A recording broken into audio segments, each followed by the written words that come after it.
fight. This is Brian Norman Jr. 5 fights ago against Quentin Randall. Randall was 13-0. He beat Quentin Randall here. The thing about Brian Norman Jr., guys, at 24 years old, I'm gonna obviously be answering these questions all week until after he beats Haney. You guys have put me into this corner. You guys have done this to me. So I'll be asking and answering these questions all week, leading up to fight night, and then after Norman probably stops Haney. But with Brian Norman Jr., you have a 24-year-old kid who continuously is leveling up. People are going to point out the Quentin Randall fight. Don't just put the Quentin Randall fight. Let me see Janelson Boca Chica. He got cracked against Janelson Boca Chica. And he was 21 years old, 20 years old, 21. And then in the last few years, we've seen what he's looked like against Santian. We've seen what he looks like against Derek Cuevas. We've seen what he looked like against Jin Sasaki. Look, we could do our boxing maths. I'm not a boxing math guy. I'm a strategy guy. I'm a technical guy. I'm a statistics guy. Like I talked about, when we're looking at the bigger picture, the broader picture of this fight, what's presented to us at 147, where the fighters have come over the last 2-3 years in their career, there is no way I'm betting a penny on Devin Haney. I told you guys in my breakdown, I will bet.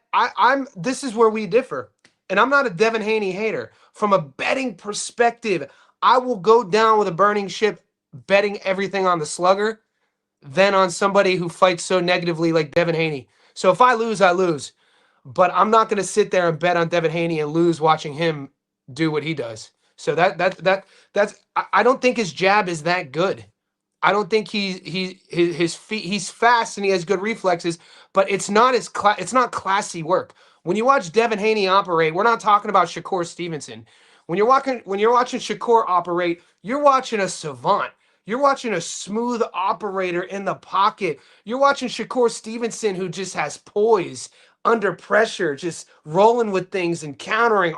When you're watching Devin Haney operate, you're watching a really athletically gifted guy who, as of late, in this version, does not look comfortable in there, doesn't have settled feet. His feet have trauma. His eyes have trauma. I think Norman is going to handle Haney pretty easily, and only time will tell. There's going to come a point in this fight where Haney's going to have to sit down on something and punch with Norman. I think Norman stops him. You Uncle Elroy's son. Elroy's son.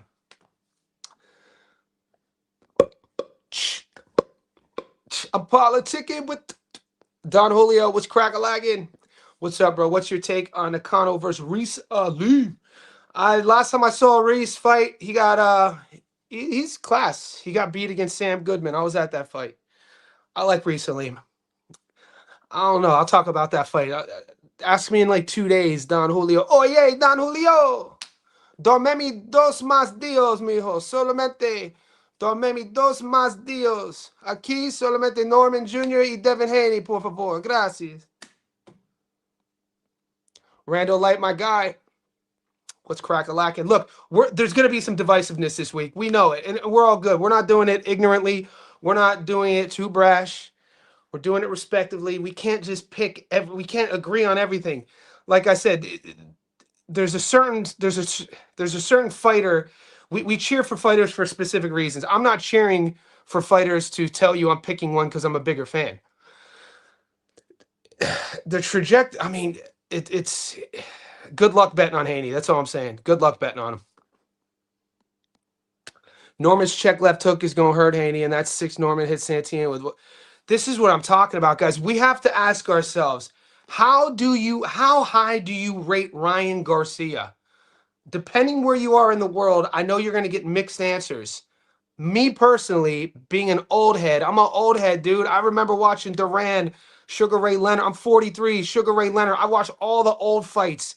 I go back to the 50s and watch these fights. Ryan Garcia is domestic American level at best. I wouldn't put Garcia's skill set, his toolbox at the world level. He's never become a world champion for a reason. He's stopped evolving in the amateurs. He's added nothing to his game. My point is, Garcia, with no setups, with just speed in that hook, was catching Haney time and time again. Brian Norman Jr. is going to land his left hook and Haney's not going to get up. They say we won't find out until.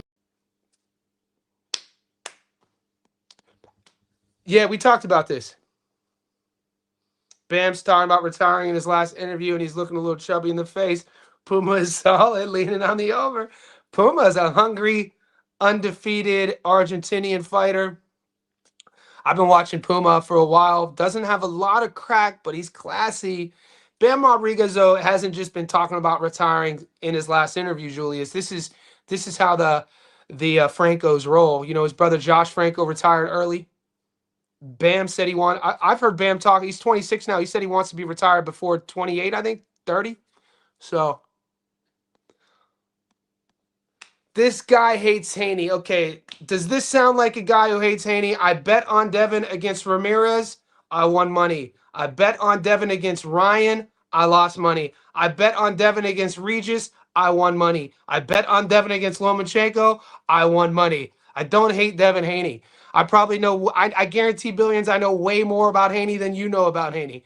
So my point is the fact that when I'm looking at strategy, setups, exits, entrances, how a guy's punch resistance is, the willingness to execute a game plan. The second he got hit against Ryan, the game plan went out the window. His ability to circumnavigate a plan B went out the window, and he went full on survival mode. Now, if you watch my breakdown, I give Haney a lot of props, man. He toughed it out. The kid is all heart. Devin's not going to quit on himself. He's not. You're going to have to hit him with everything to get him out of there. This is at 147. He takes if he tries a hook with a hooker, he's getting starched. He's getting knocked out. And I don't trust his jab enough to work it and disrupt Norman the entire fight. People are saying he's going to use the jab. He's going to disrupt Norman the entire fight. If that's the case, you're going to then expect Norman to not have a plan B. You're going to expect Norman to not be able to make adjustments. Brian Norman Jr. has a high fight IQ, smarter. Watching him level up, specifically defensively, from the shot he took against Janelson to the shot he landed against Santillan to the shot he took. For instance, rewatch the Derek Cuevas fight. Billions. Sure you didn't watch this fight. Maybe you watched it. But Derek Cuevas was a big puncher. He was supposed to be the guy to really challenge Norman again with his jaw. And at the end of the second round, Norman did get clipped. He didn't get rattled, but he got clipped. And his hands were here, though. You know, not quite here, but they were here. And they weren't here. Like, again, when he got clipped against Janelson, he was backing Janelson up against the ropes and just had his chin here. And Janelson throws a snappy, boom, straight right hand punching down, chopped him. It was, whoo, it was freaking brutal. His hands were down though. His head was on the center line. Against Cuevas, it got through, but he was here and he kind of went like here with it, and then he ended up stopping Cuevas. And so you guys, Bill, you guys are the same guys who said Sasaki was going to challenge him. And I'm the same guy on my channel. We hit a plus 650 with taking Brian in the under 6 rounds by stoppage against Sasaki. Sasaki was, you guys try to rewrite history. What was he, 26-1? His only loss was to Andy Hiroka.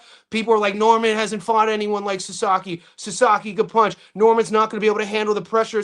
You guys said that against, you said Cuevas was going to be the biggest puncher. You guys said Santillan, who was the favorite against Norman, was going to be too classy. My point is, Norman's only 24 years old. When I'm watching a fighter who keeps evolving, leveling up, you mix that with him being the world champion, him having the confidence that he has, the kid's mentality, his mindset. He doesn't care about social media. He doesn't care about being famous. He doesn't care about all these little things that might not seem like issues, but they are small little fractions of variables when you're in a fight face to face and you start doubting yourself. We've seen this with Devin. You're going to tell me, you're going to show me highlights of Devin versus Ramirez, and you're going to be excited about that fight? You're going to show me highlights of Devin versus Ramirez, and you're going to use that fight to bet on Haney?